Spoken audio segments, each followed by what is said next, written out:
Sebastian Stan, and I play Chris. I was a huge fan of Karin Kusama's.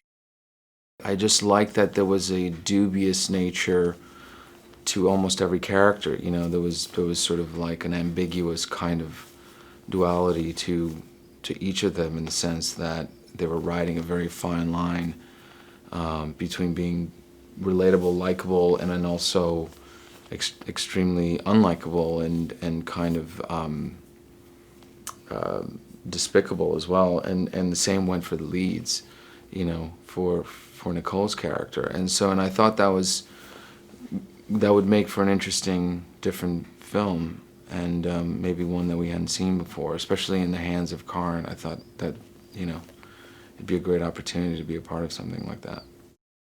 I think the partnership of her and Nicole in this movie is probably what stands out the most. I think, you know, you're getting her at probably operating at one of her best, you know, Karin, and then you're getting, and her doing that with like one of the most talented actresses that we've ever known, playing a role that she's never played before in a very different, unrecognizable way, and that marriage, I think, is what makes this movie, you know, special and unique.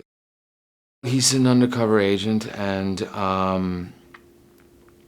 you know, it was interesting because there was not a lot of stuff on the page necessarily about his background, and that's one of the things I really liked is, you know, in the scenes with Nicole, they are making up this backstory that they have together, and it was actually up to me and Karin and Phil, one of the screenwriters, to decide which pieces were actually true for him and which were made up.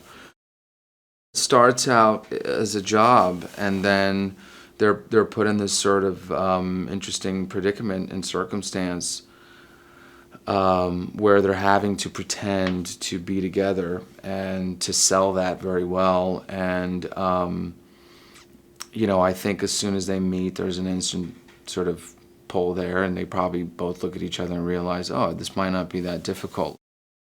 There are certain aspects that I think are in their backgrounds that are very similar, that kind of, you know, may or may not be a weak link, you know, ultimately, in the sense that they both really kind of discover something about themselves in the process, you know, escaping their regular life, and then in a way that they never really planned or knew they were going to end up that way, I guess. One of the things about some of these undercover agents, you know, like some of the research I've done, was that it's very difficult for them sometimes to kind of tap back into real life when they're going into these jobs, and they have to go in and be so believable, because it really is like having a gun to their head. I mean, like, you can make one wrong move and you're dead, you know. And so to the extent that they go into these roles so much, sometimes in real life it just doesn't equate, you know, like there's a lot of that's missing, you know, and so this character, you know, had to sort of have a lot missing, kind of, in order to want to go to this extra length, you know, in order to leave this life behind for this person. In these circumstances, you have to be willing to walk away from a lot. I'm mad. I'm still fucking mad. It's burned a circuit in my brain. I think you're playing out some little vendetta, maybe.